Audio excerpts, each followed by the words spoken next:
And we're live. We are live. We are live. Hey, Whew. Alive um, again. live again. So I don't know. I don't think I'll bring it up too much. But I did watch.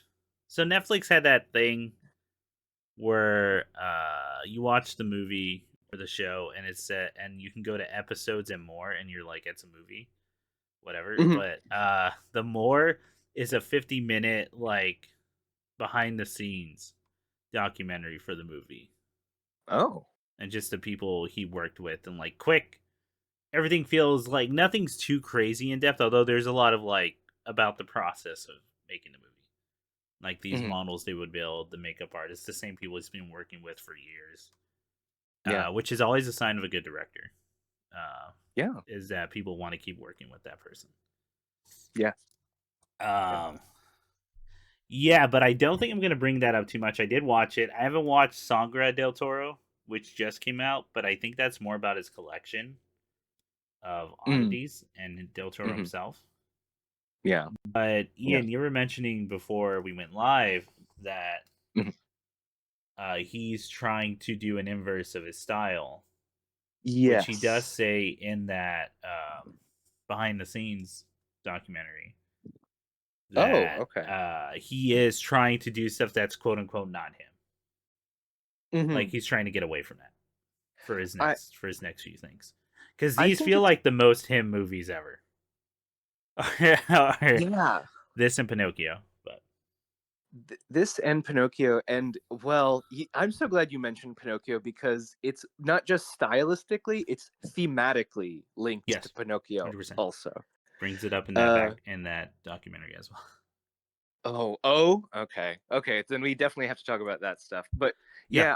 yeah, I'm excited. I'm curious to see he had specifically he had mentioned some Chilean directors in particular that he was really interested in from the 1970s. And kind of talking about a cinema verite style, basically, like shoot it like a documentary, unsteady, very few cuts and Mm, lots of moving between space. Uh, which is basically the diametric opposite of his Frankenstein movie. So yes. that's interesting. I'm curious to see what he would do with that uh, in the medium of film. I'm curious. Yeah, Hmm. yeah, Same. I mean, I'll watch whatever he puts out. Like, yeah. there's no secret that Del Yeah. Toro. It's always between him and George Miller for me, but I think Del Toro is my favorite director. Okay. I He's think that's where he sits for me. So yes, I am biased, but I yeah. mean, I haven't. I don't even. I haven't seen a bad movie from him.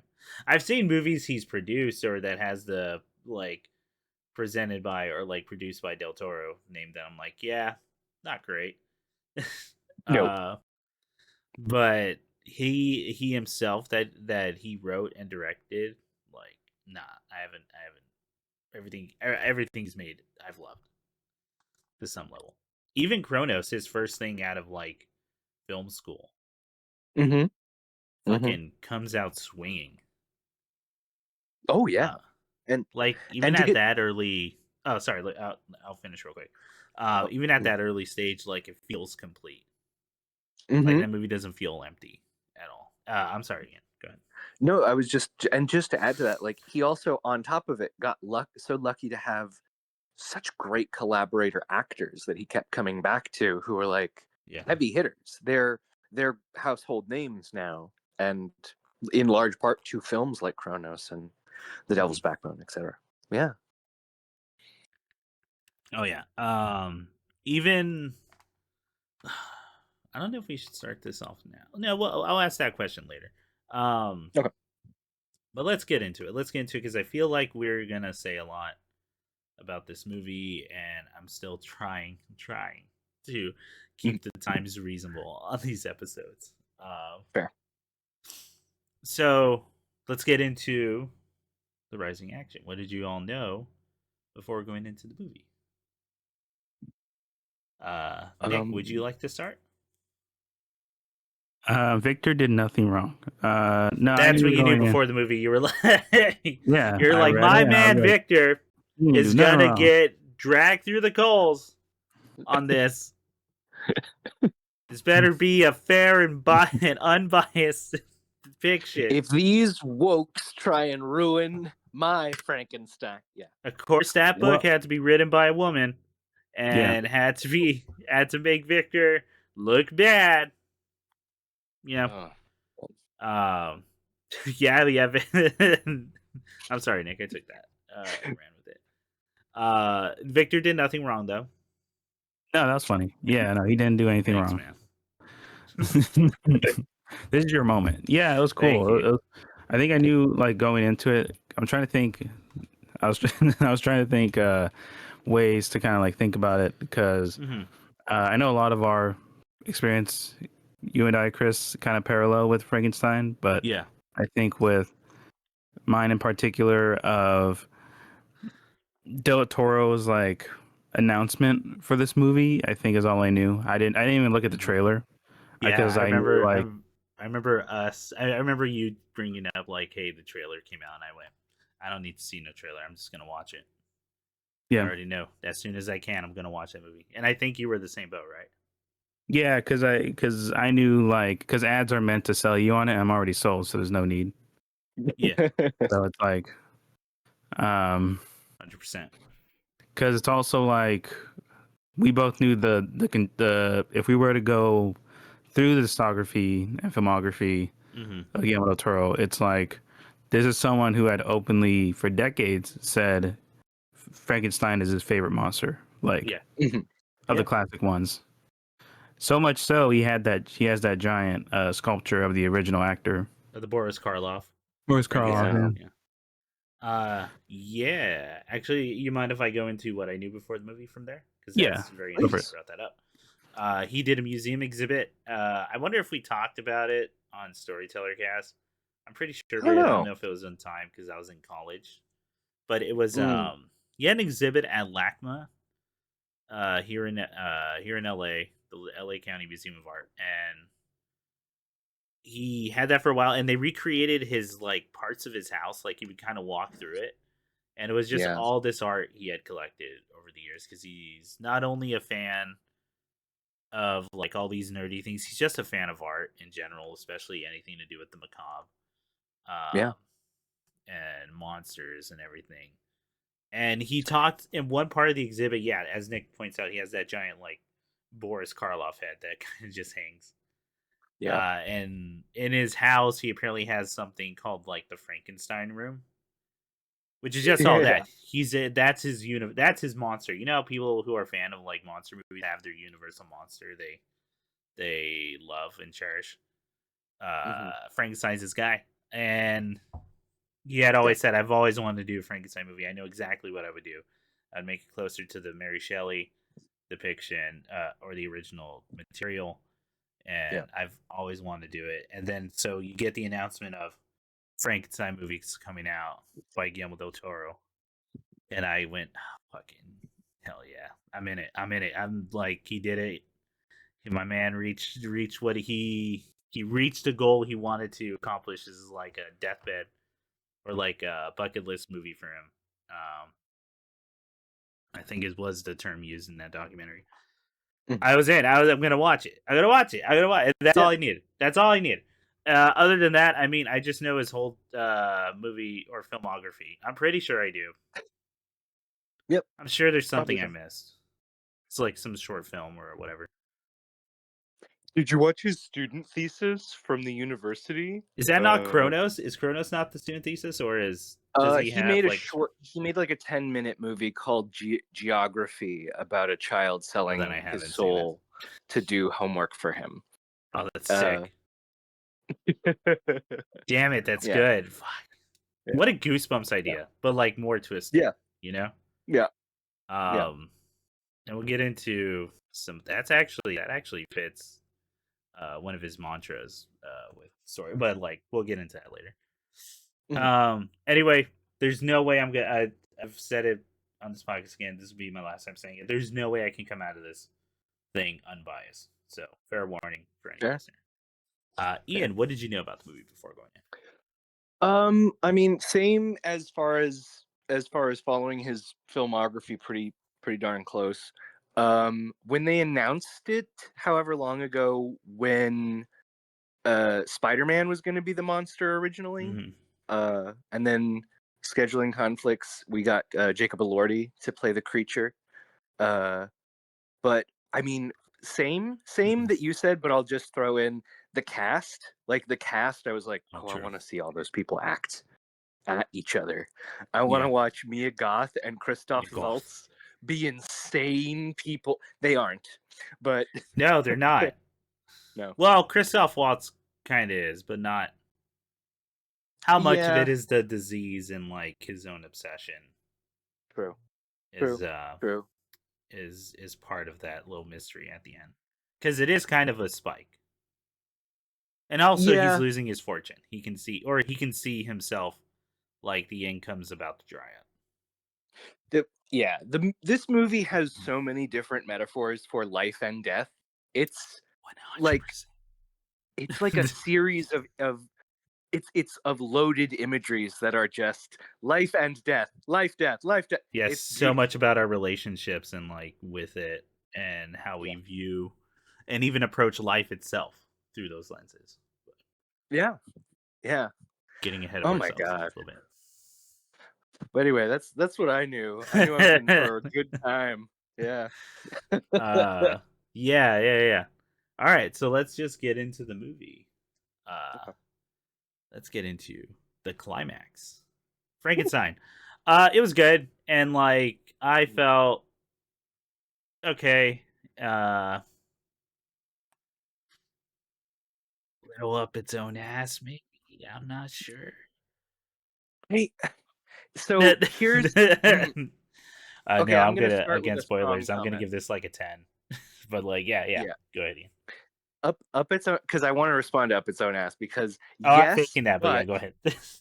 But I don't know, because I think if you're Pacino turning it in on the day you really turn it in, like, okay, you nailed it. You get to feel a little bit that way. You actually crushed it right here. Like, so I mean, I think he's completely in his element. Like, this is something. This is the most Del Toro film. It really, really is crazy. It's insane. And it's everything. The degree to which he identifies with Mary Shelley from a POV way is intense and wild, and has him quoting the poetry of her husband. It's yeah. There's that quote at the end, which is very interesting. That it's Lord Byron, but it is her husband. It's Percy Shelley, who is the author of Ozymandias. Yes. I'm sorry. Yes, my bad. Percy Shelley. Within the movie, so it's not all the dialogues lifted from Mary Shelley's Frankenstein. But many of the great ones are here. Yes, but he is quoting it. He is quoting the lines for sure. But he purposely wrote the dialogue to match the cadences and, as he calls it, the patois of the of that, like, of her style, right? Of her writing style and the way specifically Frankenstein reads, so that when the dialogue happens, like, you can't tell, and it feels like the book. For what it counts, I have read the book, but I read it last time I read it was probably back early college, late high school. But it was the original with the letters. It opens up with Captain's Log, ends in Captain's Log, and like all that. Yes. And we get that framing device here. We get that framing device of the. We do, which is crazy. Like, okay, so if you're a fan, if you know the book, you're like, yep, he's doing it. He's doing. It's starting with the perspective. And he does, it reflects the original story of, the captain's kind of going mad from obsession as well to reach this one place, and people are suffering for it. Yes. They're not, but it's early stages, right? Things have just gone wrong. Yeah. Or things have taken like a really bad turn for the captain. And then this whole new horror approach is something they couldn't have predicted on the ice in They say farthermost north. It's close to the North Pole, I think, in the original book. So that's probably what they're referencing. Mhm. It's Danish sailors, I believe. But yeah, and yeah, you get just this crazy tale of people on the ice, like approaching them, and the captain's like enamored with it, Mhm. presumably because he can see himself in it. And presumably that's why the invent well, I'll just throw out the invented character kind of fits as well. It's Yeah, this people who are obsessive in this way, who are mad in this way, are also drawn to one another. Ultimately, they see it in each other. yeah, They you can yeah. see it. For, I mean, I'm sure y'all can relate. You ever, you know how you just when you start doing art, like of any form, although I would be very pretentious to call what I do art for my writing, but On. Come on. when you tend to gravitate towards other artists or people who like are kind of obsessive over a certain craft, Mm-hmm. like there's a reason I like fighting games and like really respect the mentality that it takes for people to get into them and to get good at them, that there has to be this obsessiveness to it. But there's also that part of like, I think one of the things I take to so much is this idea of you're constantly competing with yourself, Yeah. and like your true like rival, like you're always trying to outdo yourself, right? And it's Mm-hmm. that's the journey. Mm-hmm. So it's why I tend to gravitate towards like other artists and writers, because I know they know that too. I know Right. they get that feeling, right? Mm-hmm. Or at least I hope they do. If they don't, then I gotta add, like, I'm even more curious. Yo, why are you making stuff then? Yeah. What's that about? Yeah, what's the motivation there, or like whatever. Um, but there is that like crazies tend to attract crazies. Like you tend to be into Mm-hmm. other people who share that same kind of like madness Mm-hmm. to you. So I can Absolutely. definitely empathize with that idea. Granted, they're way further gone than I think I'll ever be, but Yes. uh yeah, but there's also, and we'll get into the ending of the movie, they're not, they haven't fallen over the cliff yet. They can still come back, and they haven't realized it yet. Yeah. And Yeah. that's kind of like when we get into what the what maybe the themes or the more or like some of the messages are of this movie. But yeah, Sure.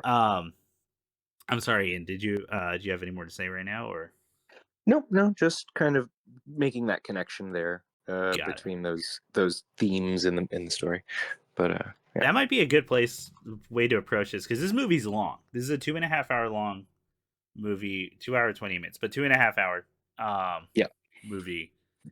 And man, this movie moves. Like it does not, Yes.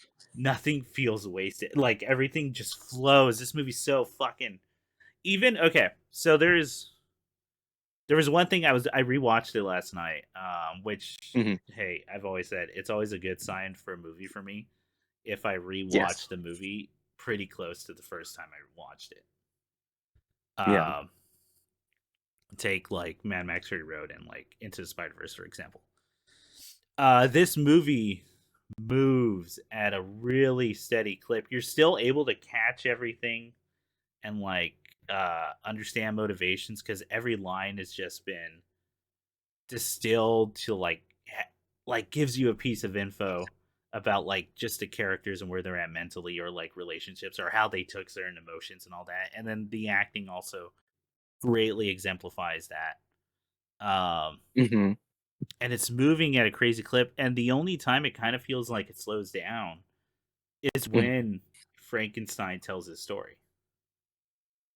And Hmm. even then, it's not even the slow. I'm not even saying it's slow, but it's much more meditative as he's experiencing life. Yes. Yes. I Yes. and it's cool that that's reflective in the pacing of the story itself and the way it's told. Like these characters of um, Victor Frankenstein, like being succumb to obsessiveness and is rushing to life to approach death, essentially, Hmm. and to Hmm. master it, and becoming obsessive with this one idea after his mom dies, versus Yes. Frankenstein, um, kind of just like experiencing life and how time Mm, itself and like you mhm. experiencing that is different and at a different pace. Yes, I see what you're going You for kind there. of see what I'm Okay. playing down. Yeah. Beautiful, Yeah. man. Just fuck it.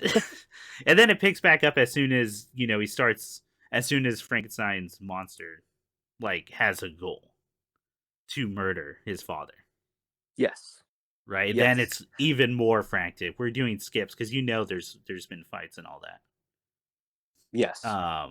Sick, sick. Anyway, I just want to say that real quick. But I think a good way to approach this Mhm. um podcast is let's just talk about the ideas that we Okay. got from the movie and like what we liked about them or what we noticed.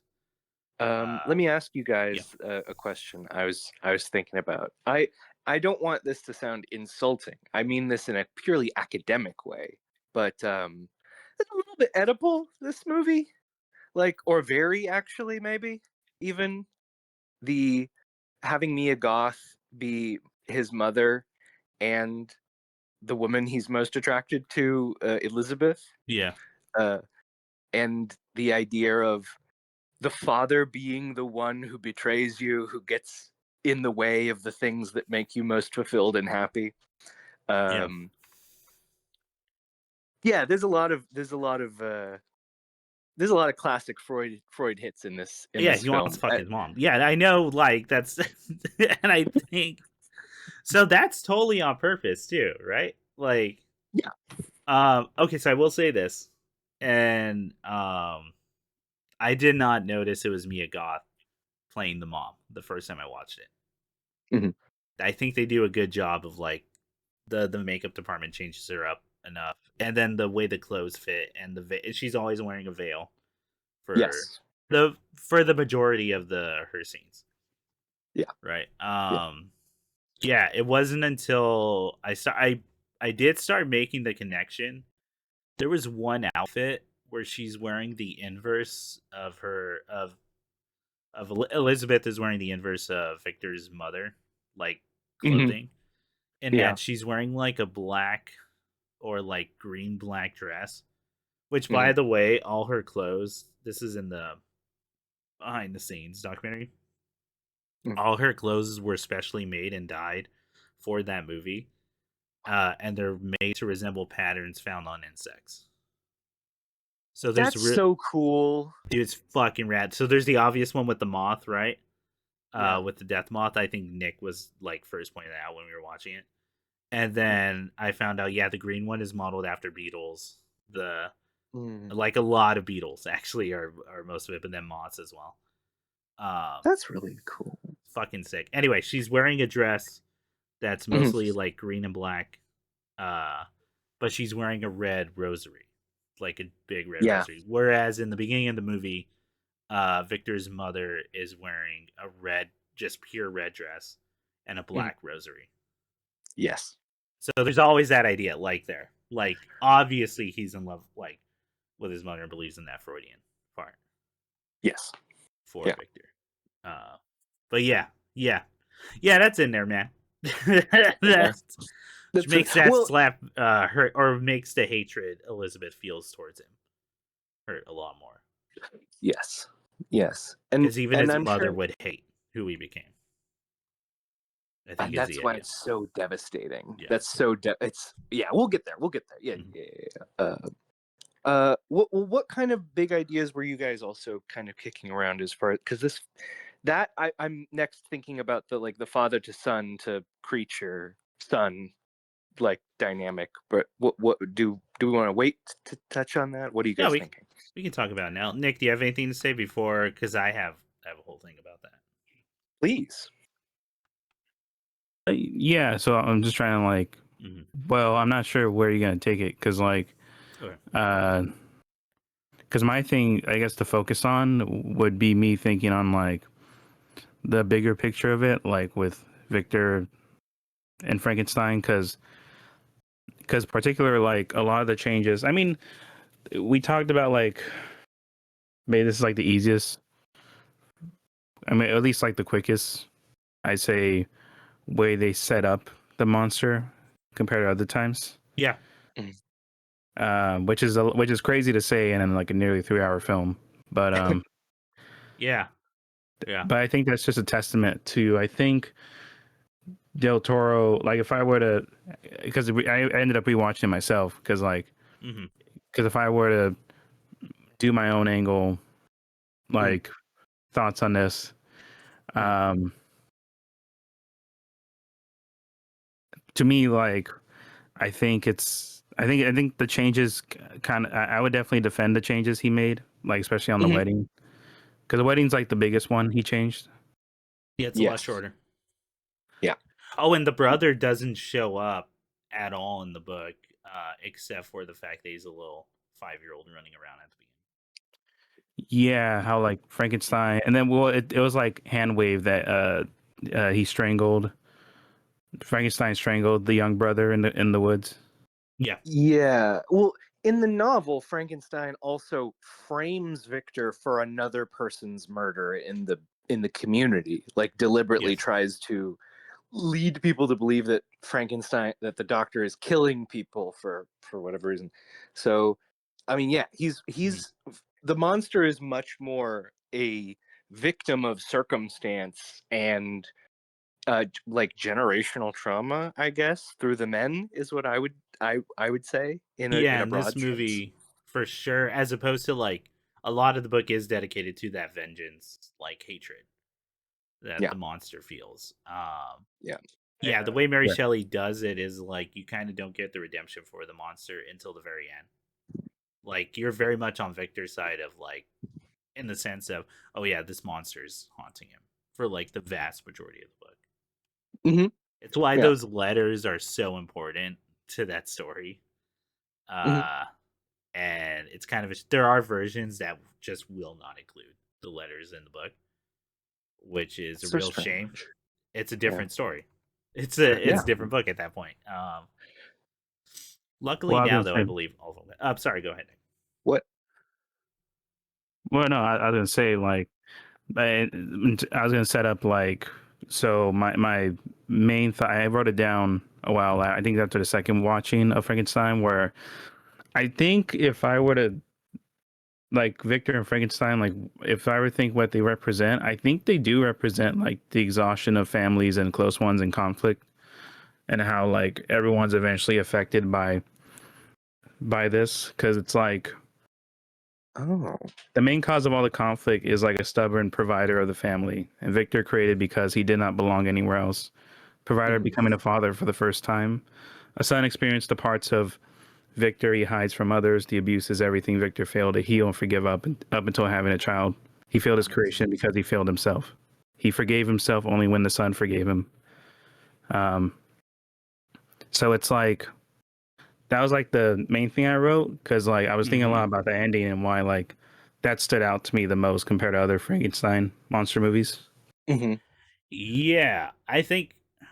I mean, those are very. Yeah, no, I think you're. I think that's a very good like interpretation for sure. I think I disagree a little bit about what the apology is actually doing at the end. But we can run that by each other real quick. Yeah, he's being frank about his Stein. Sorry. Yeah, that's right. He is being frank about his Stein. He just keeps talking about his hog, and we don't know what's up with that in the movie. Yeah. And we disagree because he didn't call him daddy. Like, he didn't call him daddy. You know what, guys? That was a weird change where Frankenstein kept talking about his big old hog. The big old hog. Like Oscar Isaac wasn't even doing an accent then. He was just using his regular voice, shouting at the. Yeah. It's no. I think you're right about Victor being mad. That I think one of the reasons he views himself as failing in that creation is because he doesn't view Frankenstein as smart and intelligent. But also, like, there's so much of this. So you know what? Let's tie back to the father. So much of this is Victor himself being a shitty father. It's to the point of not recognizing that he's a father. Yeah. Right? He doesn't recognize that, essentially you just made a child. Like, the dude cannot. He's not forming memories. He only has this one word to hang up because Mhm. you are, as Frankenstein puts it, you were the world to me. Like, Yeah. because that's all I knew. And that's what babies kind of do, man. You whoever's raising that child. Like, it's just blurs and shapes, but you're the constant in their life that they're seeing. Yeah. You are Yeah. the most important thing. They know nothing else in their Yeah. life at that point. Which is reflected in Frankenstein, like going out into the world, right? And learning And about himself and learning how to even like give words and talk and communicate and explain what he's seeing. Like, but so much of it is Victor not recognizing that, oh no, I'm supposed to be a father, not a scientist. Right? right. Because he's angry, it's just not smart from the get-go. It's like if you come out with a baby, it's all right. Well, here's the Chris Simpson's brain rot. Is that episode where Willie is born and the dad is just yelling at him for not Mhm. for for not taking care of himself, and they go, "Sir, do you want to cut the umbilical cord? Let him do it himself. It's time to learn that the world's not just one big party." And, and it's kind of that he's angry. He's not immediately smart. Like he's angry. The monster isn't just born like him, right? and Exactly like and his own he's father. yeah, exactly. And he then replicates every single abuse that his father gave to him Yes. onto the creature, He hits down him with a to, cane across his face. because that's how your child learns. You have Yeah. to hit them until they learn right. Um, Yeah. Um yeah. Without going into too many details, but there is this thing when parents like quote unquote discipline their child with physical, like uh maybe hitting them, spanking them, or whatever, any Yeah. physical attack, right? Yeah. Um where you can totally trace that back to, yep, that's how they were taught as a child, and it's not even Mhm. it could not even it's not even thinking that's like the right thing or best way to do. It's thinking it's the only thing I know. This Yeah. is my only response to a crying child is to hit them. Yeah. Because that's all I grew up with. No one taught me anything. And then I would also argue, well, you just didn't fucking look up anything else. How about that? But like, Yeah. uh, man, okay, hang on. Side tangent here. You ever talk to one of those parents who are like, we just didn't have the information uh back then, we didn't know better. And then you look it I up and you go, you totally fucking knew better. You just didn't want to go read a book. I don't. I not okay. We'll jump back in because this is a slightly dark anecdote, Yeah. but Yeah. legitimately, there was a lady who is like the same age as my granny. So Sure. this is like like the 30s, 20s, 30s. Yeah. Uh, and they used this for yeah. I just drank through like 5 pregnancies. We Yeah. didn't know. We had no way of knowing. Yeah. And I was like, I feel like by the 20s, maybe we did, actually. But okay. Uh, yeah, yeah, We totally knew. We totally fucking knew. we super did. Skin people are just lazy. And then Yeah, anyway, yeah, a lot of it's just repeating the sins of the father. The cycle of violence continues. yeah, yeah, Uh and of course, the only difference between Frankenstein and Victor, like as a child, is that Frankenstein fought back with physical attributes, yeah, where Victor thought he was fighting, like he was being defiant with his own studies and figuring out the failure his father couldn't succumb or couldn't get past, which is the death of his mother. Right. yes, Which, by the way, I yes, love that shit. I love that he, as a kid, goes, "Hey, if you're such a good doctor, why did mom die?" yeah, When- yeah. Fucking awesome, dude. There's some killer fucking lines in this goddamn movie. Be facts though.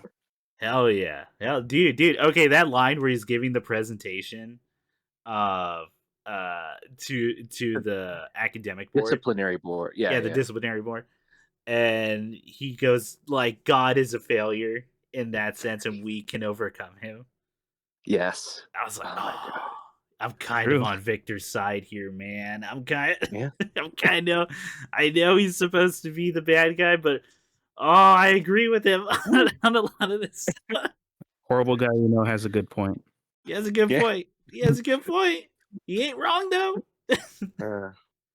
Um, Yeah, it's so much this movie, and Del Toro does say in the behind the scenes, like how much part of the reason he wants to get away from like his own stuff or Mhm. creating something very different from what he calls his like style Mhm. is that the last two movies, this and Pinocchio, are fairly similar in that it has to do with the child's relationship to their parent and how that kind of shapes how you interact with the world, and then learning to forgive those transgressions for different reasons, right? Yeah. They even end the same. Pinocchio ends with him experiencing the warmth of the sun. Frankenstein ends with that, although I like Frankenstein's version a little bit better. Yeah. But I think back to your thing, Nick. I think what's going on with the forgiveness is it's not 100% a selfless act, but I think Victor is bestowing upon Frankenstein like, and he says the line, "I don't want you to be burdened with this hatred anymore. I Yeah. want you to Yeah. forgive me." I don't think he's doing that so Victor himself can feel good. I think he's doing that so Frankenstein can like be free. Like Yeah. there's this thing with forgiveness. We talked about it a lot on here. Like the thing about why you should probably learn to forgive is not to make another person feel better. It's so you yourself can finally move on and like start being defined by that like hatred or animosity, And right? Like it's could time to I let jump? go. That's for you, that's not for the other person. I, I'm going to jump in because Mm-hmm. this touches on my favorite scene of the movie. Actually, Yeah. it's actually my favorite scene from the book, and a lot of Frankenstein's don't necessarily adapt it. And I love the hiding in the mill bit. Yeah. The old man tells him more or less this exact. I have done horrible things, Mm-hmm. and I had to forgive myself and find forgiveness rather than carry it around for the rest of my life. And so, Yes. yeah, that's totally the value that the movie is putting out. That forgiveness is ultimately self reclamation. It's something Yes. good for you. Yeah. Because he cannot ask those soldiers he killed for forgiveness. They're dead. Yeah. He is Yeah. paying for it and atoning for it for the rest of his life, and he knows that. Like, Yeah. which is why he's not angry at the world. He Mm-hmm. knows this is like part of like, no, I did this to myself in some sense, and I couldn't like he probably couldn't recognize this is just like theory crafting at this point, but like him forgiving himself allows him to be free and experiencing life. He gets to Mm-hmm. enjoy stories with his granddaughter or live in Yeah. that house or like even just enjoy nature on like a primal level because he Mm-hmm. can't see, right? Mm-hmm. Again, very Absolutely. much what Frankenstein is doing at the beginning of his journey, which is just living and Yeah. enjoying that primal sense of nature, right? Like becoming in tune Mm-hmm. with it. There's also that line of like, and like you can see the steps. I'm just gonna mention this one. Mm-hmm. You can see the steps of like getting to that point of wisdom with Mm-hmm. him learning that like the wolves, when the wolves like attack the sheep, the wolves are Yeah. not committing an act of violence against the sheep like out of hatred or anything. Yeah. This is just this was just built into them in nature. And the Mm-hmm. hunters likewise aren't hurting the wolves because they necessarily hate that specific wolf. Mm-hmm. This is just part of it, right? Recognizing that there is a part of nature that does involve a lot of anger, but maybe it's out of survival, out of Mm-hmm. instinct, and all that, or because you Mm-hmm. just don't know anything else, so you Yeah. default to that, right? Yeah. And wisdom is growing past that Yeah. and learning what else life could be outside of that. Yeah. So Yeah. that's what I mean, going back to it, but I think that's what the apology actually is, Nick. I think it's Victor's last redeeming act in the movie, which is giving his son the freedom to enjoy life, which is why he His says immortal, his deathless son. yes. Yeah. Don't be obsessed with death like he was. Yeah. You get the chance to really enjoy life, which is what he finally learns from Elizabeth, who, like, while she's obsessed with death, that comes with the caveat of all, or that comes with the thing of, I love life that much. Yeah. Right? Yeah. That's Mhm. what I think is going on with that apology at the end. I don't know. Does that make sense? I feel like I kind of went on a few tangents there. No, I mean it does. I mean, I just mean like that's what I came to in like Victor. If the focus on Victor, like, Uh-huh. I was just thinking like Victor's intent with that. But no, that makes sense. Like it's him giving Frankenstein that freedom. It definitely makes sense because then by the end of it, it could definitely, well, at least what I really liked was when it got to the chase, like the hunt, and Frankenstein, like, I I get mean, the it's real all done hater shit. in sequence. Yeah, it was so fantastic. Yeah, it's so good. So that lighting of the dynamite's so fucking baller, dude. Like, yeah. Let's see what happens. Let's see. run. You gonna kill me with this? Okay, like this. Yeah. You better hope he kills me, because it's gonna. Because I will get, dude. It's so good. So There's I mean, so you get that, right? You don't get the full sequence from the books, which is Frankenstein trying to frame him, right, for all this stuff and Yes. ruining his reputation. No, Yes. it's enough that Frankenstein takes away he doesn't actually, he takes away one of them. He takes away, at least in Victor's mind, the people who have ever showed him love, which is his brother Yeah. and Elizabeth, right? Yeah.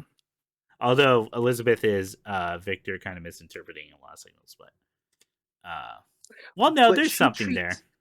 She treats the creature like an actual child that is learning and growing, and because she's therefore emotionally reinforcing smart. Victor grew up to be attracted to like the woman who is exactly The like only his mother. person who showed, the first person who showed him kindness. Yeah. And then he blames the creature for not just her death, also the investor's death as well. Like, it's actually Frankenstein who does all the plotting, scheming, manipulating of this story, not the creature. Yes. Yeah, it's Victor. So, again, just purposely, it's interesting because it's the inverse of the book, right? Where Victor is trying to ruin the reputation of the monster. Yes. By blaming him for his own sins and like accidentally murdering Elizabeth. Which is, by the way, yes, because people kept approaching me when I was talking about this movie, or at least friends and family. Yes, I know that is a Bride of Frankenstein reference. Both of it, asking for a companion, and the way she lays on the table or lays on the stone at the end. Yes, it's 100% that I do know. Yes, but again, I think that plays into the mother figure, the weird Freudian mother figure thing, right? But you can kind of see the connection. If the only thing in your life was this woman showed me the first act of kindness in my life, yeah. And so much of this movie is just like how much we attach to those points of warmth because it is a cold world. But like, that's why you live for that, you know. Just quickly to that point, because I think that the movie tonally also nails that. The movie is warmly lit, it's richly thought about, and there's moments where Victor is going through the kind of numbness of his obsession, the just non-feeling, and the movie captures that. And the movie just as well captures like really beautiful human moments that like landed very well for me. I was like, oh my god, yes. Again, that Del Toro signature, man. You get your awesome bouts of action, and there are some in this movie. And man, when they happen, they're explosive.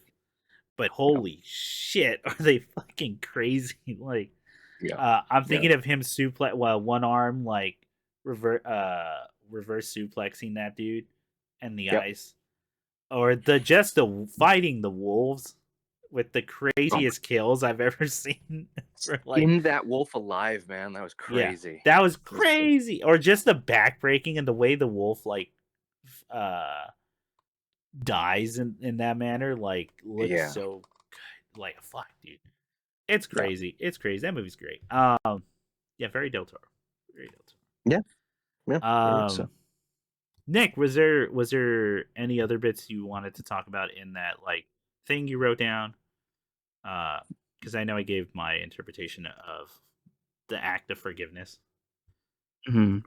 Yeah, I mean the only other thing, like I was thinking more like in bigger picture again, because I know I mentioned off recording just before about talking to people that either really loved it like I did or didn't like it as much. But I found like people didn't like it for different reasons. Okay.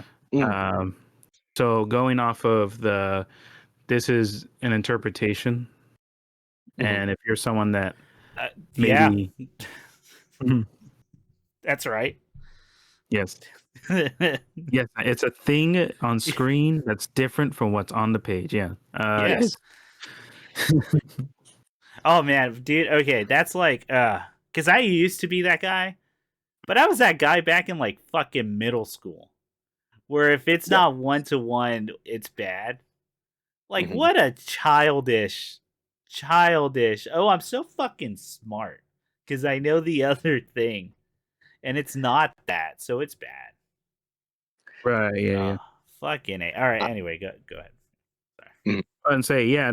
Funny enough, like, it was kind of more about like the wedding scene, and we did talk a bit about that being the most noticeable of like the known events. And I'm trying to like I had it ready, but essentially it was this idea that for it's this idea that because in the book when like Monster asks, Frankenstein asks Victor make companion as you said, yes, then it's like the monster kills Elizabeth, and that's where like the revenge starts. Yeah, and then like in the the movie, monster's way more antagonistic in the book. Yeah, and then in this case, it's like Victor accidentally kills Elizabeth while trying to shoot the monster, right? And then it's like, and his brother literally says, "You're the monster," in the as his last words, which again, baller last words. Yeah, actually, but way to make a cheesy line like no impactful and good, which is, dude, you're so fucked up, and then die.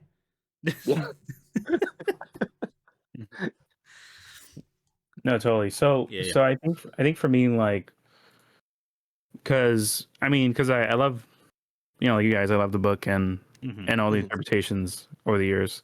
In this case, I think it's my favorite because kind of what you mentioned of the ending of forgiveness and stuff. But I think also like I was really into,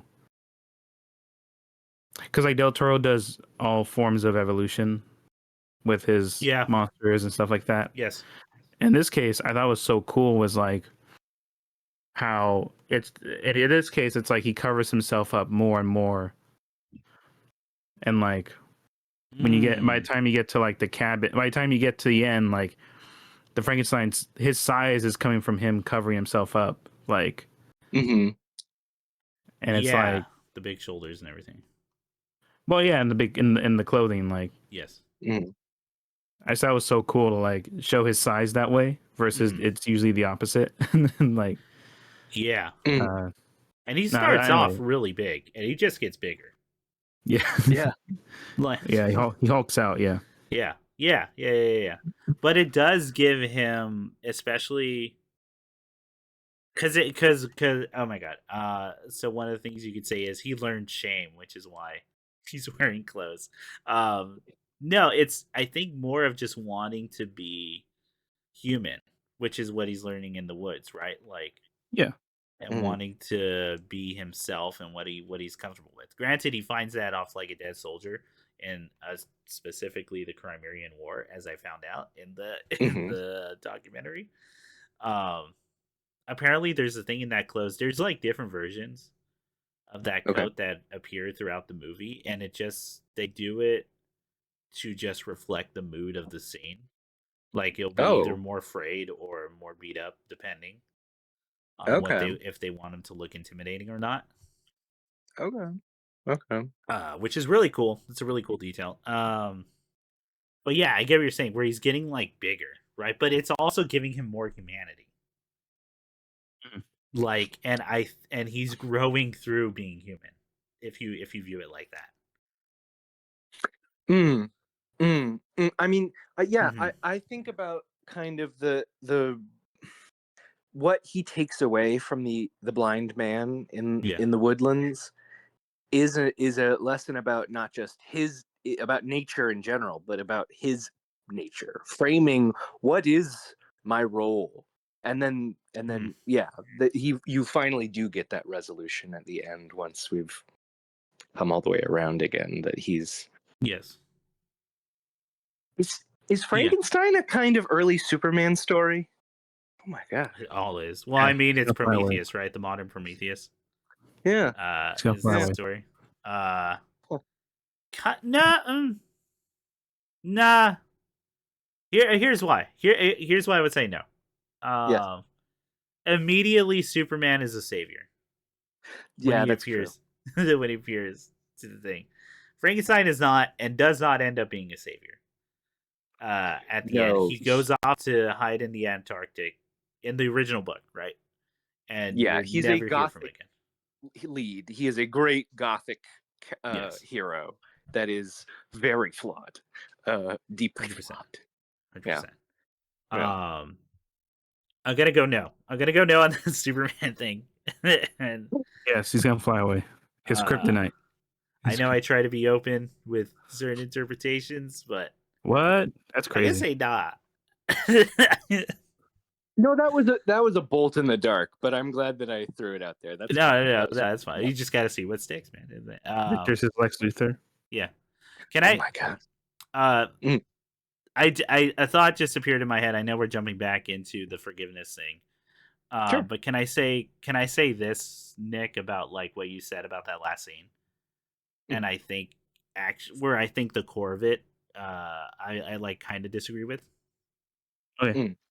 I think you're because you were focusing on Victor, right? Like the Yeah. scientist. Yeah. For that scene. I don't think that's the. I don't think the last scene is.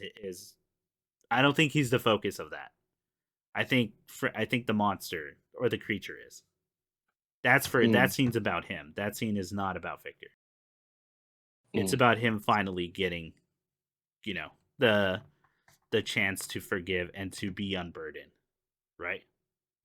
To Mm. not be mad that he was born. You Yeah, know that's that mm. that's kind of how. But I know we've been kind of beating a dead horse now. So, what other any other themes before we move on from this and talk about what um we got out of it? I wanted to ask you guys Yes, any thoughts about the sets. We haven't really talked about the beautiful, set design on gorgeous. this. What else? Right. What else can you say?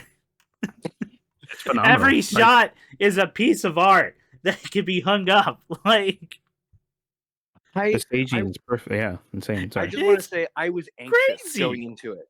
I legitimately I was anxious going into it because I know Netflix has Yeah, been accused of skimping sometimes on the sets I or was also recycling. nervous about that.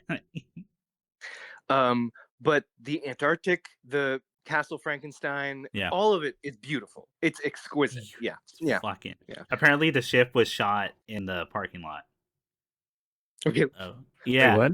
Yeah. The ship was they built it and put it in the parking lot at Netflix, which is where they did all That's the shooting. amazing. Holy That's shit! awesome. It's I don't know if it's you know what, hang on. I don't know if it's Netflix's parking lot, but it was shot in a parking lot. That's amazing. It's crazy. So I was suspicious. I thought like I bet you a lot of these, if not all of them, are sound stages, and Mhm. I was totally right. A lot of them are. Probably. Yeah. And if not, like the only parts that I think aren't are when they're shooting in Edinburgh, Mhm. Mhm. because they were like, it already looks old. We don't have to do anything. Yeah. Um, Yeah. okay, but you know the tower that they blow up with the giant Yeah. explosion. Yeah. So that's a scale model, Oh, but it's still like 30 feet high. that's a So they still huge have, model. so that's a big ass model. It's Fucking just not a big. huge tower. So they still have to Wow. blow up that like 30-foot tower. Hell Ooh, yeah. Do it again. Yeah, do it again. awesome. Make me three. Make me three. Maybe three. One for set Uh, and one for at night. Yeah. yeah. One when the Uh, cravings come. Yeah.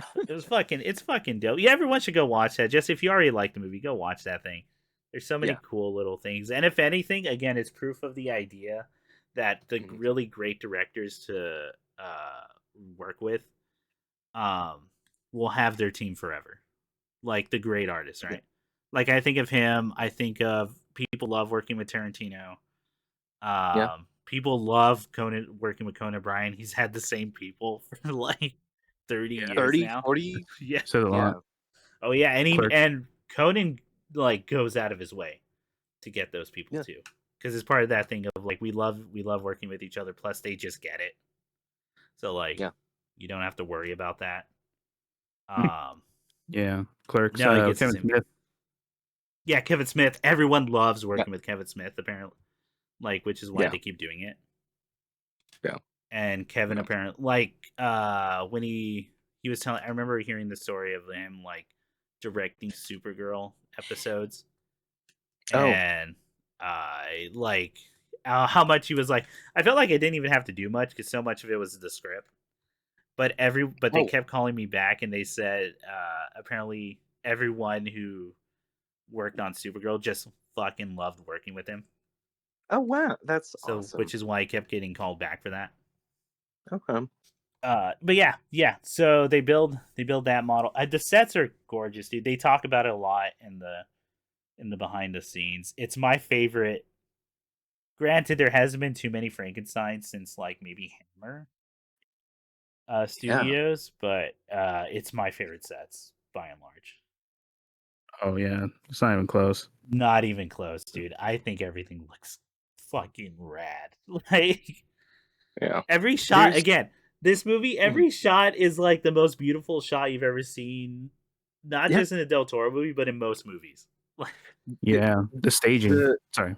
Yeah. the shot of Elizabeth and William leaving the tower and going to the carriage to drive off into the countryside. Mhm. She is color corrected. Her dress is the same green as the grass, as the trees, Yes. as the mountains in the background, as the green diodes in the laboratory. And I don't know, that kind of detail just gives the movie. I mean, it's the richness of Del Toro's very, like he says, curated. It's Mhm. on a studio set. It is to the detail done pictures, but it's beautiful. Yes. It's amazing. Yeah. Yes. Yeah. Apparently a lot of that too. He also believes in the philosophy of like you just kind of have to let the piece as you're working on it, let it talk to you. Like or Mm. you do what's good for the story, right? Yeah. You Yeah. don't try to go in and try to railroad something into a vision. Yeah. Like you kind of grow with it. Mhm. Which is where all those color choices apparently come from, but yeah, man. The sets are great. The score is fantastic. Apparently, also another guy who constantly works with Del Toro. Oh. Mhm. Uh, he has a great line of like, uh, yeah, they can't. Where he, it's a very like musician who's been working in the industry for a long time. Where he's like, yeah, they can't. Not everything can be a masterpiece, but as long as we match the emotions, then I'm okay. Yeah. That's Like, beautiful. That's beautiful. I love that. it's yeah. What a guy. I've Industry been guy. Yeah. funny antidote. I've been prepping the turkey for tomorrow's Thanksgiving Mhm. or Turkey Day, as I like calling it. Mhm. Because I'm just quirky like that. No, Gobble but I've been gobble ding prepping the dong. turkey. Yeah. I've been prepping the turkey for like 3 days, and it Jeez. involves a dry brine. So when I did it, I asked Nick to put on, because he just happened to be in the kitchen. I was like, dude, put on that song from Frankenstein where he's chopping Mm. up the body parts. Want Mm. that's the kind of artistry I want to do right now. Which he did. Beautiful. Thank you very much, Nick. It was very fun. Yeah. No, it's fun. Yeah. I'm Anything excited. else? Yeah. Anything else we want to talk about Frankenstein before we get on to what we got out of it? I think I'm good. What about you? In terms since we mentioned a lot of the music and sound stuff, I Yeah. think what kind of stood out to me was because that is a thing also with Del Toro is like, and he's talked about it too. Like he took so much from Ghibli's like interpretation for either Foley sound effects or like keeping everything thematic. Yeah. With and as you mentioned that quote of like, as long as it matches the emotions. Yeah. Yeah. What I did kind of, and something like I feel like I can only hear in like a Del Toro thing, even back to Hellboy, where like even down to like the tooth fairies, like when they were the way they buzzed and clicked their teeth, like And it's reflective of a dentist drill. yeah, It's yeah, so exactly. unnerving. Yeah. So I thought it was cool the way like um to give an example of a scene we talked about even down to like whenever there's shots of the young brother's wife who is surrounded either by bugs or like some form of life, color corrected and everything, but I did enjoy that like the emphasis on like the buzzing or the cage creaking whenever like she showed it. Like I thought that was really cool. That and like the sound effects of all the Foley for like the early stages of his experiments with like the limbs flopping and then like the yeah. Oh, you're totally right. I didn't even, and the cage even matches like what Elizabeth is going through, where she feels like trapped in this life because she can't just be out enjoying it. Yeah. Yeah, dude, that's good observation on that. I didn't even think about that. No, thank you. Butterfly chooses who it wants to put in a cage. That's right. Yeah. Yeah. It reminded me. Yeah. Sorry. No, go ahead. You're good. I'd say it reminded me, and this is gonna be kind of a weird pull.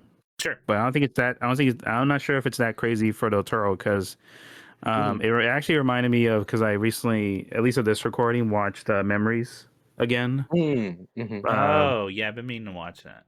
It's on the list. Yeah, the short film collection hosted by Otomo, director of Akira, and writer. I'm sure he's watched it. Yeah, I'm sure he has. yeah. I mean, yeah, he did say Satoshi Kon's like one of his favorites, and he was also a guy who like was so like obsessed with Hirasawa's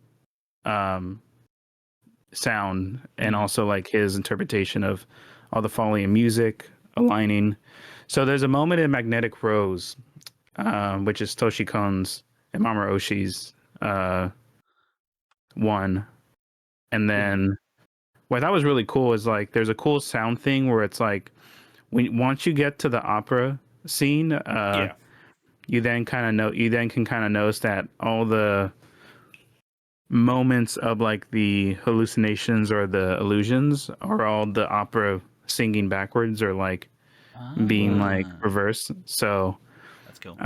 It's an old thing, but yeah, like stuff like that I always thought was cool. And like you kind of get that in when when Frankenstein is caged and like put in the chains. Like I did like that it was the same sound effect for the cage of the butterfly or the cage of okay.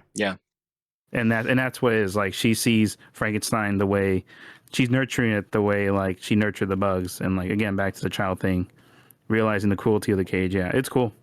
Yeah, that's cool. Oh, that probably explains like using so many pillars, right? In that, I mean, I'm sure that's how they were built too.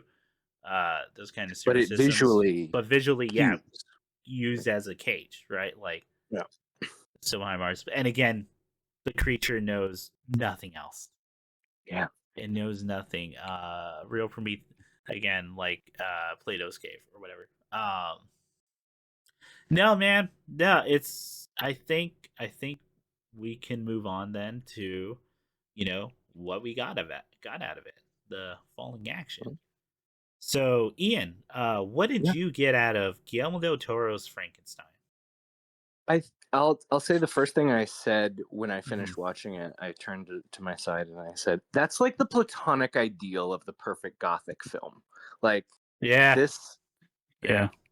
this man has distilled what a Gothic novel would be as a visual thing, and it's amazing. he 100%, 100%. And not only does he do it, it's a very like Mexican film. Like it's a very no, yeah, specifically Mexican film. This like love of macabre, the way family relationships work, uh like, and just the Catholicism cadence. and Yes. paganism touching each other a little bit Yes, here. but but love being like part of everyday life to a fault where you kind of just take it for granted and not Yeah. really look at what's actually happening.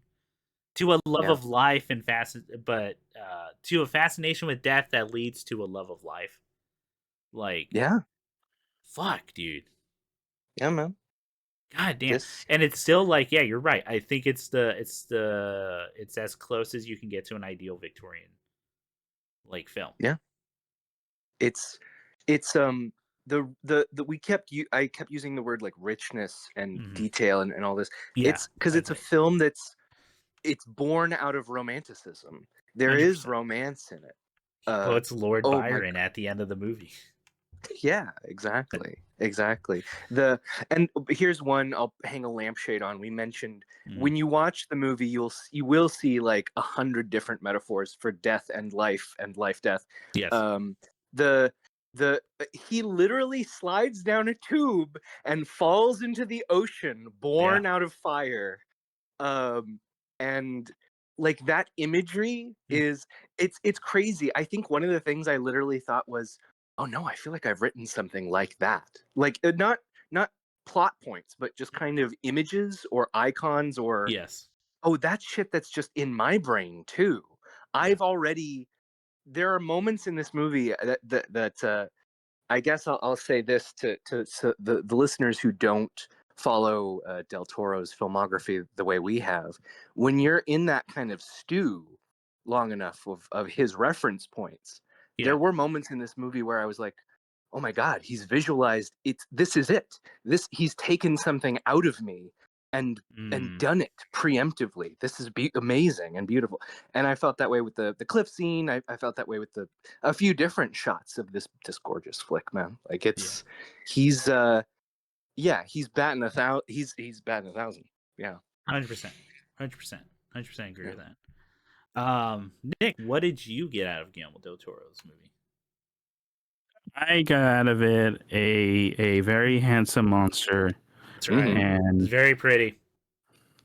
Who, and for anyone who doesn't think he is, there are people out there that want to fuck that monster. Oh yeah, they're monster fuckers left, right, and center, guys. Oh, yeah. I follow several artists who have like drawn stuff. Okay, perfect. Because then this goes into what I got out of it, which is now we get back to the argument we did with Shape of Water, where it's like, well, if it has the brain of a child, then it's like, well, I mean, if you want to get real technical, he definitely doesn't have the brain of a child. That is a grown man's brain in there. He does at the beginning because like he doesn't know. Again, it's probably like I said, brain of a child, right? And that's definitely what they're pulling from. Yeah. It's, if you want to be technical, it's probably closer to very much Plato's cave, which is you just don't know anything. Chaz is real. Yeah, and like you're building connections. But I would also say by the time he's like talking to the being the spirit of the forest and has learned from literature and everything, he is at the very least like late adolescence to early adulthood, where he's learning for something more in life. And he's a real agent. Yes. And I think Del Toro actually like talks about in the behind the scenes, where he purposefully he wrote a lot of Frankenstein's dialogue is that of like thinking as a teenager and doing that. And I would say he's very much an adult by the end of the movie. Yeah. No, totally. 100%. The Shape of Water thing, I still stand by. As much as I really like that movie, that shit's weird. Okay. I haven't wavered from that. All right, man. Well, I stand by just it. be on two sides here, I guess. I stand by. That's the intelligence of a dog. Damn, Ian. Okay. You saw them abs? Oh no, we talked about this. Yeah, it was the abs. Oh yeah, we talked. We're not going to do this long debate right now. I know the reasons. But I'm Ian, just saying. Next time, me and you, let's go. I'm willing. I still stand by this idea. The Shape of Water. Yeah. I barely know her. I don't know. Again, I have to put it. I really love that movie. People think I don't, but I love that movie. It's an exquisite movie. Yeah. It's a great movie, and it colors a lot of like the fear that different people in society have in really sharp, great ways. So yes. Yeah. I just think it has two really big flaws. But yeah. My biggest flaw is you can't be racist and homophobic in the same sentence. You have to like it takes two. Oh, it's a villain, yeah. The one sentence homophobia racism that was crazy. Too fast. That line is supposed to like hit you like a train out of nowhere. Like it's you gay no, you black no. Oh, when the pie counter guy like it turns out to be a real dude. asshole the whole time. Yeah. He's the monster. He just that shit was wild. It's the past, guys. Yeah, I know. So that no, I'm not saying okay.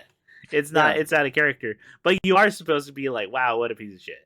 What a piece of shit. Fuck. You should have stepped on a puppy on the way out. Yeah, which Del Toro is really good. He can make he's so good at like first lines for a character. And to give you exactly what you need to know about that like person at that moment. And that's just good writing. Like that that's cinema. All right. That's art, guys. Okay, so what I got out of it was a fantastic interpretation of Frankenstein. Easily my favorite now. Also, like, it is, I got out of it probably a cathartic experience compared to the other films we complained about in this year. I feel like it made up for that whole year of new films where we were like, oh my God, those were ass. What the fuck happened? Like, two really big disappointing movies of this year. Yeah. But I got out of it a movie I'm pretty sure I'm just going to rewatch just to learn from and also make this a holiday movie. Yeah. Okay. It's a good holiday movie, Yeah. That's Every right. Father's Day. Happy Father. Yeah. So then it's like I got out of it a new idea of who can outfather the father, Gendo or Victor. Oh. Gendo. Wait, no, wait. When you say outfather, do you mean like who's a better father or who's a worse? Who's the worst? Gendo. Gendo's selfish. Gendo, true. Is this like interdimensional? And he's making his becoming a widow everyone else's problem.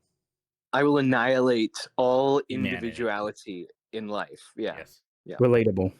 We will all merge into an orange goo. Thank you. And I'll never be alone again. Never be alone. Yeah. Never be alone. I will never have to be alone, nor will I have to try. Yo, you know what I just realized? What? In 4.0? Nah, he watched Shinji beat it. Like that's that because he saw everything. Yeah. But that's how disassociated he is, Nick. Like he is that far gone that's not like that's just something that happened. That's not his son like becoming a monster. Yeah. He must his Frankenstein. Oh my God. Damn, this is crazy. Well, and again, hey, you drew the parallels 4.0. Shinji is forgiving Gendo, not for Gendo. For himself, so he can enjoy and live life. Which is what that ending is. Yeah, that's true. This is true. Oh wow, what a connection, man! Yeah. Good. Yeah. Yeah. Very nice. See, Yeah. everyone thinks Chris hates anime. He loves it so much. I love it. No, I just think the joke is funny. If then I don't like it. No, I'm messing with you. Yeah. No, that's the thing though. Like, it is cool seeing that. So I got it a wonderful interpretation that I'm just gonna rewatch forever. I don't know what else to say. I agree with you. Mm. I agree with you. Yeah. I am on the same page there. Okay, so the big question now for me is, what did I get out of it? Because I felt like I got so much. Oh. Okay. What can I say, man? Del Toro is my favorite director, next to maybe George Miller. No, I gotta say, I think Del Toro's like has a better track record with me. I like everything Del Toro put out, whereas like Miller. Happy I still Feet. haven't watched Happy Feet 2. I liked Happy Feet when I watched it when it came out. You know what? I haven't watched Babe in the Big City since I was a child. I don't know if that still holds up. Oh yeah, everyone forgets, man. Yeah, I you're don't. right. I don't. We were promised at the end of the first one that would do. Yeah, Why I is to get out of the trough. I was cooler on that Genie movie. Mm-hmm. Even though I think it is a beautiful movie, like Mhm. like looking wise and directing wise. I was cooler on it. And no, Del Toro's my favorite director, and this is just exemplary. It was like, you know, when we talked about it on the Scott Pilgrim episode, where I went, oh man, I'm surprised how much of this movie is like the philosophies I hold for like storytelling. Yeah. Like I'm just, everything should be a detail, and this should be as tight as possible. And everything is serving it into each other, and the flow, and you achieve a flow with the movie unless you like want to purposely cut it off or with the story, right? And you do your best to lead into the next thing. This is Del Toro at his best, dude. If like you didn't like this movie, I don't know what else Del Toro has to offer you. I would just argue like, yeah, maybe you go watch one This of his isn't other. your style. Yeah, maybe he's just not your thing, dude. And I wouldn't know why, because I think every shot is filled with such life. I mean, you said rich, right? I think that's a great way to put it. Yeah. It's rich, filled with life. Every shot is like purposeful, and not just purposeful in what it's trying to convey certain information, but it just, even on its core, like primal level, it looks good. Like this movie looks beautiful and gorgeous, even when it's supposed to be distraughting or like ugly. Like it's ugly in a beautiful way. And he had this quote at his museum, and it wasn't until I saw that quote. I know this sounds so corny because it's like, oh, you saw a quote and you drew a lot, but it really was like, it clicked for me what I was trying to do with my writing at the time, which is he always tries to find beauty in the macabre, or in the beauty in the grotesque is the phrase. And it was like, that's it. That's what I've been trying to do. He just sums it up in one line. And fuck, man, it's this thing of learning to find beauty in the horrible like parts of life, and therefore learning to love life more. And that's like a philosophy I've always had, right? Like, because I never view myself as a positive person, because I feel like a lot of positivity is this thing of like, you kind of got to be naive and just say, or just things not paying it, deciding I'm not going to listen right now. Or be purposely oblivious or ignorant. Whereas I feel like the true positive people I like hanging out with, or I know, know that life can be really fucked, and to some degree it really is, but you love it so much that you want it to be better, and you're just choosing to try to make it better, right? And I think a lot of it's that, like a lot of him dealing with, and I know he's drawing, he says like in the background documentary, he's drawing from relationships with his own father, and just not having a good childhood. At least that's his quote. Where it's just, you're learning from the evil. You're learning that, right? You're learning like, this is a fucked up way to be born, and like, and true, but I can still find a way to love it, right? And to the point of like, what else can you do but learn to live and to love living if you're gonna live forever, dude? Because otherwise, it's just pain and misery. Yeah. Yeah. No, this is up there, dude. It might be his best movie in at least in my Wow. head. Okay. I can't think of anything I like more. And if I do, it's because I just like giant monsters like in like in Pacific Sure. Rim or Sure.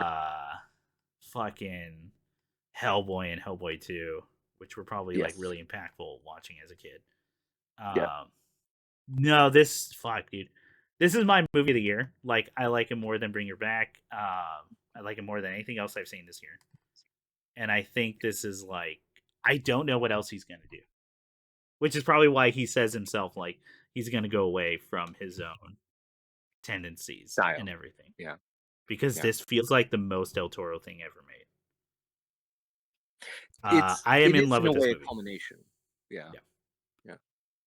100%. This is like the thesis paper, right? Like everything else has been experience, and it's if that which feels kind of like I'm belittling some of his works, where it's like, oh, this was all just leading up to Frankenstein, but it's like, no, it's he No. took everything he learned from Mm-hmm. his work, and now it's instinctual, and he can make Frankenstein, right? Yeah. Yeah. Fuck, dude. I wish to be like he's one of those artists that I wish to be as good at something like in my lifetime.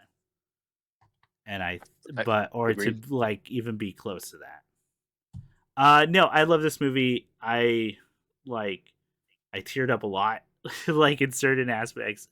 Del Toro knows how to get me if he wants. Mm-hmm. But yeah, no. So I got out of it. I got out of it one of my favorite movies I've ever watched. Okay. All right. I think I'm with you there. This is something. Like this is something like where I think because once you said his best movie, I'm just thinking like going through everything we've known and talked about over the decades, and I'm like, yeah, probably, because like you said, it's amalgamation of it. It's like also, it's probably the most personal. The more I think about it, like compared to everything else.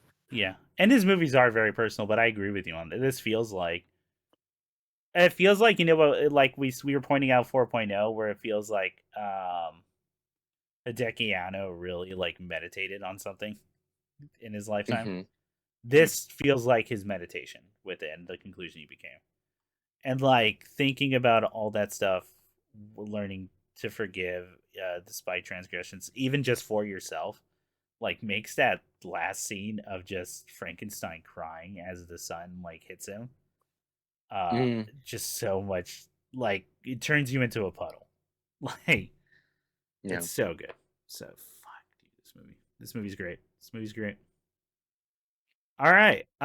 So let's get into the denouement. What would you recommend given this podcast and watching Guillermo del Toro's Frankenstein? Nick, what would you recommend, man? Hellboy 2. No, I'd recommend I think Hellboy 2 is underrated. Like I know people come after it. I think it's one of his most visually impressive movies. But oh yeah, absolutely. I don't think it's bad. I think it's not have the hype of one. Maybe like it didn't reach it. Yeah. But still, it's still great. Oh yeah. Mm-hmm. In terms of recommendation, man, there's like I had to think about this one because then it's like this is clearly like such a specific experience and like intention with a known story, and it's like especially like I think this year there was so much where I was reading and I feel like a lot of stuff I read this year that came out is kind of stuff like this. Okay. I don't know why, like especially graphic novels, all one-offs and stuff. Yeah. So I'm trying to like think, and then I was also thinking of like, well, what can I recommend that's not going to be in the top 10 or in the honorable mentions? So for me, like, I guess align with everything we talked about. Like, I Yeah, I know. I'd say like if you really love this movie and like this is your first Del Toro film, Mhm. then Just go I think watch from the there, rest of yeah, them. just watch the rest of them. Honestly, like Yeah. between all of them, personally, I would recommend um, Pan's Labyrinth. Like that's Yeah. such an easy answer, but it really is like And watch in Spanish, the original. in Spanish. Yeah, Yeah. Yes. I don't think yeah, the that English dubs are terrible, but I just don't think the impact You lose it. is the You same. lose a little Yeah. something. Yeah. Yeah. Yeah. yeah. There's that, and like in terms of another interpretation, like his book The Strain was really good with Chuck Hogan. Mm. I gotta watch. I gotta read that. Anyway. It's good. It's Yeah. that's the one with like the doctor who's like the head of CDC, and then like Yeah. he ends up like stuck in the airport, and then like vampires show up. It's pretty crazy, but it was really cool. Nice. Nice. So yeah, I recommend the book The Strain, and then Pan's Labyrinth. Yeah. Right on. Very good picks. All right, Ian, what would you recommend? I've got a surprising one for you guys, I hope. Well, we'll see about Okay. this is that. We don't know. this is a project that's not produced or directed or written by Del Toro, but it's something that he's been tweeting about, or he tweeted Yeah. about. And it's a project that I've watched all the way through, and it's really fun, and you can watch it on HBO. It's a stop motion series, Okay. animated in Mexico. Oh, I think I know what you're talking about. Sorry, go ahead. It's called Frankelda, which Yeah. it's really fun, dude. I I haven't loved watched it yet. Okay, gotcha. Ian. It's a movie which is a prequel sequel and then a series of 15-minute shorts. Mm-hmm. And it's a little animated series about a ghost that tells you terrible moral lessons, like dire moral lessons for children. Yeah. And I kind of love the tone. It is very unlike anything else right now. Mhm. It's got songs. I recommend listening. It is all recorded in Spanish. It's some great material though. With sometimes it has like very culturally specific ones, like El Cuckoo makes a deal with a girl in one of the stories. But Yeah. it's a fun series that I would hope that the studio gets to make more, because I got a real kick out of the art style alone. It's tremendous, really good. Yeah. Oh yeah. Yeah, I was gonna say I'm caught up on that, and that might show up on the list. Shit, Oh. I gotta watch it. I have it like Okay. on the list. That and too. women's wearing shoulder pads. Like Damn it, I haven't seen that one yet. I haven't seen I that either, love. dude. Oh fuck. They're both fantastic. Anyway, Are they good? Okay. All right. Now I'll try to do it before the end of the year. Okay. Okay. What would Chris recommend to? Well, you know what? Just go watch all of Del Toro's movies. They're all good. Mhm. Some you might like more than others. Sure. If you want a war story, go watch Devil's Backbone. Mhm. People have written papers on it for sure. No, you know what? Let me go a little bit. Okay, one of the most if you watch this, you have a Netflix account. Mhm. I would recommend Cabinet of Curiosities from Oh Guillermo del yeah. Toro. Yeah. It gave me one of the things I wish. I can see why they'll never do it, because each episode is almost a full movie. It's almost Mhm. like a feature film. No. I would have killed for that thing to be a yearly thing, like to be a Same. yearly Halloween thing. It's a bunch of short stories that have been adapted by different directors to, yeah, and it's just a series like that. Each episode varies. That includes the director of fucking Twilight, and she makes one of the best episodes Okay. in the thing, or at least one of my Okay. favorites. It's definitely the weirdest one, I think. Guillermo del Toro has a written and adapted one. And it's the first episode, and yeah, fucking solid. It's good. All the characters, the character dialogue is amazing. Like, everything about them from the start, and just learn more. Like, Mhm. Mhm. No, it's phenomenal. I would totally recommend that. And then if you haven't read the original Frankenstein, I would absolutely recommend that as well. Good. Better Yeah. than most books, at least from what I've read and my own personal taste. I like it more than most books that were written around that time. Like, um, it's great. It's great. I don't know what else. I don't know. Yeah. Just go. Del Toro has a whole library of stuff. Go watch those, and then Cabinet of Curiosities will keep you busy for a while. Perfect Halloween watch too. I Yeah. haven't even Yeah, talked about probably the best episode in that. But true. Yeah. I mean, yeah, and that's the kind of cool thing about him. Like he's kind of touched most medias, and it's like, yeah, yeah, his books were really good. I actually really liked The Strain. it's like he's a good writer too. If you like the book, the pilot was really good back in like Okay. 2013. That was like FX commissioning like crazy, but I'll have to check that out. it's cool. It's really cool. Yeah. He makes good stuff. I think that's it. Yeah. Yep. Hey, you heard it from someone else but me. So Two for yeah, two. we oh good. No, I was just No. joking. Yeah, 2 for 2. Yeah. I was just let's close it out then. It's already we're hitting the hour and a half mark. So what's a question I could posit to you two? What was your first Del Toro movie? Because I have a very specific like I remember what my first one was and where I saw it. Well, you That's go. how You fucked it go. is. You go. I Okay, gotta think about. Hellboy 1 was the first film. I'm pretty sure I saw clips of Pan's Labyrinth, in like some hotel, but I don't know if that was before or after. Like, but watching a first full movie was Hellboy 1. I'm not going to say the specific theater because that might like dox me because I'm actually pretty close to it. But I remember watching in that theater and then coming out in the bathroom, and then I think my dad was like, "What'd you think of the movie?" I was like, "I think that was like the best superhero movie I've ever watched." I did everything because I think at that point I was so used to like the X-Men stuff, and I was like, "This movie was great." What are you talking? This is what movies can be. This was Hellboy's like my new favorite, and it all starts from there. I'm like excited little kid. Yeah, fuck, dude. First movie, Hellboy 1. Okay. It was all downhill from there. Okay.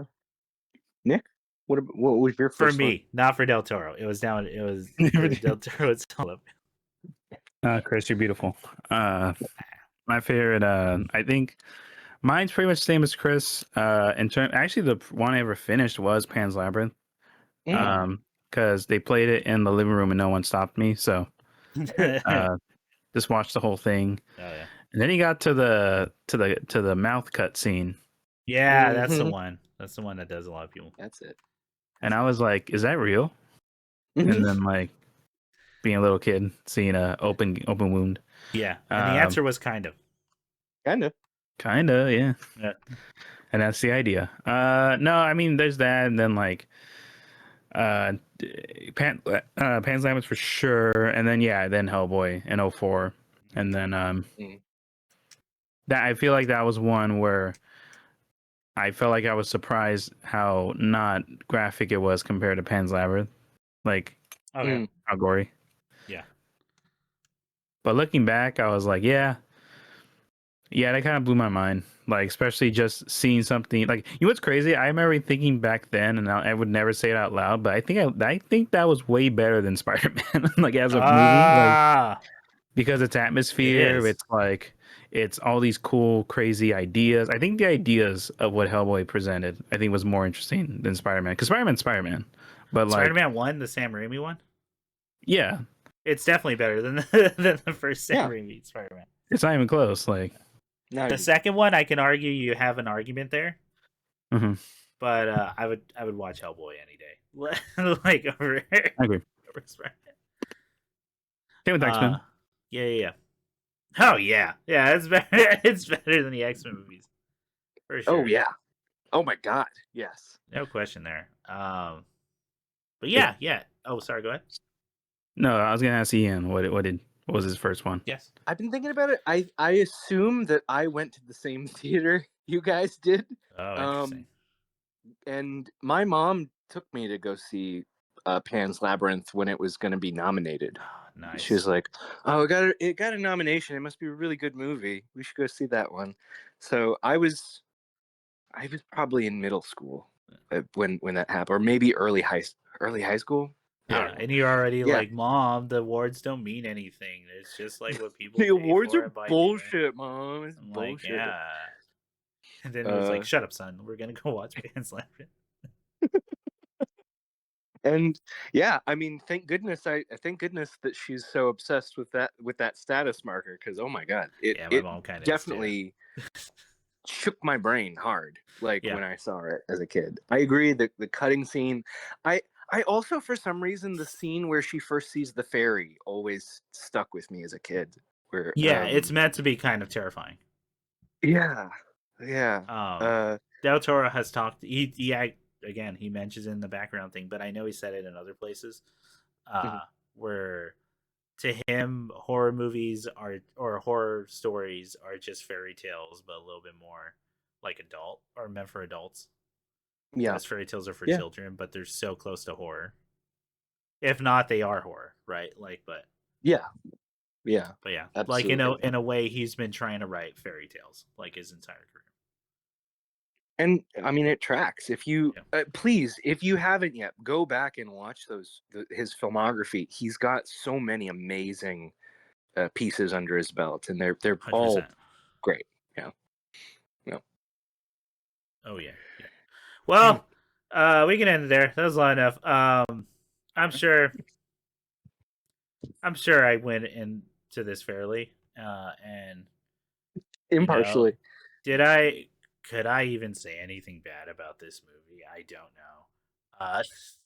I genuinely don't. I didn't like I had to use Netflix, but like without Netflix, it wouldn't exist. So I don't know. That's the devil's part of the deal. That's the one thing. Yeah, and I'm not saying I necessarily, because it's more of a convenience thing. You know what? Okay, I got it. Here's the worst thing I could say. It only appeared in theaters one day, and I couldn't get off work for that. So that sucks. That sucks. That indeed does. That's the worst thing I can say about the movie. And if they don't come out with a hard like copy of this, I'm gonna lose my fucking mind. I'm gonna lose my fucking shit. And then if I want like a real dream come true, I want all the special features. I want to know everything. I want to know everything about how they did this, and how much of it, is just a closed studio at the Netflix thing, which is crazy because some of those shots look so fucking good. They do. Yeah. Except no, not saying the shot looks bad. It still looks great, but the ones they filmed in Edinburgh on location, I think, are the only ones I know of that weren't filmed on set. But all right, we've been doing this long enough. Anyway, bye. Bye. Happy Thanksgiving. Turkey Day. Enjoy whatever you want to do, man. I don't care. Just relax. Take some time off. Stuff that gobble. It. Yeah. All right. Take some time off. Do something good, or do something. Well, you know what? Yeah, do something good, but eat something good. Treat yourself a little bit. Have some milk. That's all I'll say for all days. Anyway, bye.